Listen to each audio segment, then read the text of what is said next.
Hi everyone, आपका स्वागत है मेरे यूट्यूब चैनल या मोरल स्टोरी में। तो चलिए दोस्तों, हम बढ़ते हैं अपनी कहानी की ओर।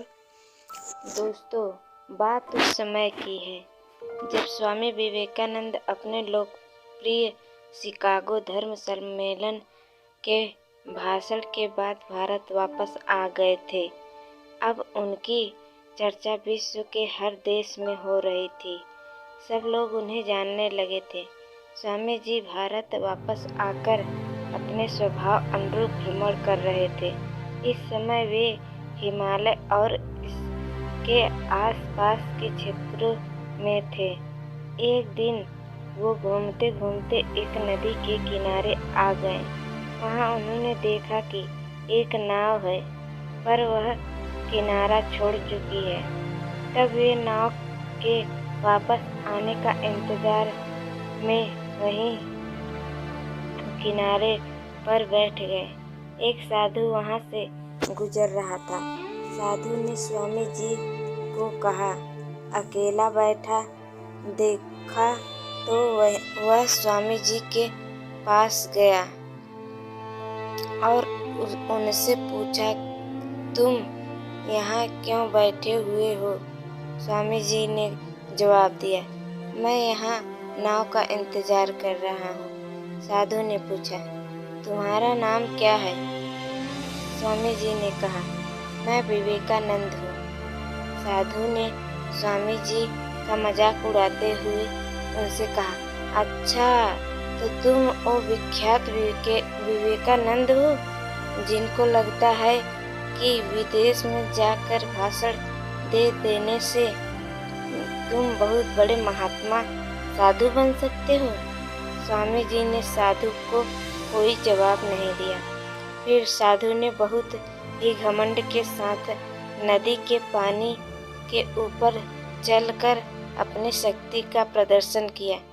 कुछ दूर तक चलने के बाद साधु ने स्वामी जी से कहा, क्या तुम मेरी तरह पानी पर पैदल चलकर इस नदी को पार कर सकते हो?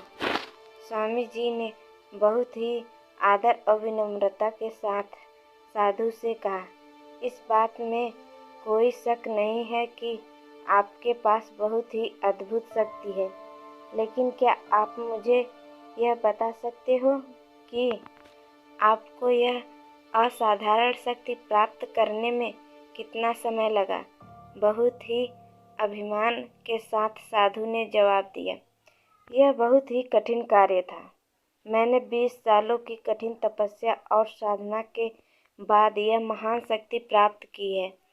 साधु का यह बताने का अंदाज बहुत ही अहंकार भरा हुआ था। यह देखकर स्वामी जी बहुत ही शांत स्वर में बोले, आपने अपनी जिंदगी के 20 साल ऐसी विद्या को सीखने में बर्बाद कर दिए।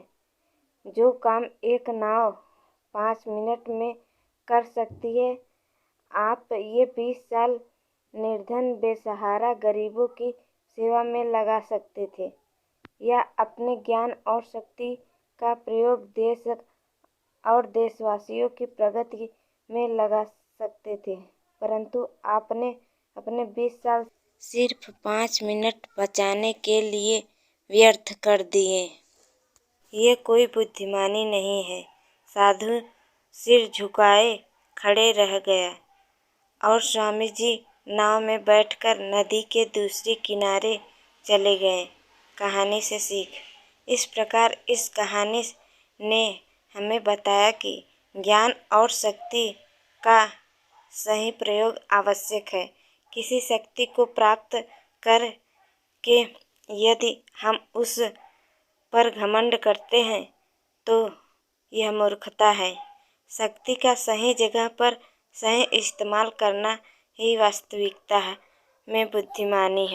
यदि आपको हमारी कहानी पसंद आई हो तो हमारे चैनल को लाइक एंड सब्सक्राइब कीजिए।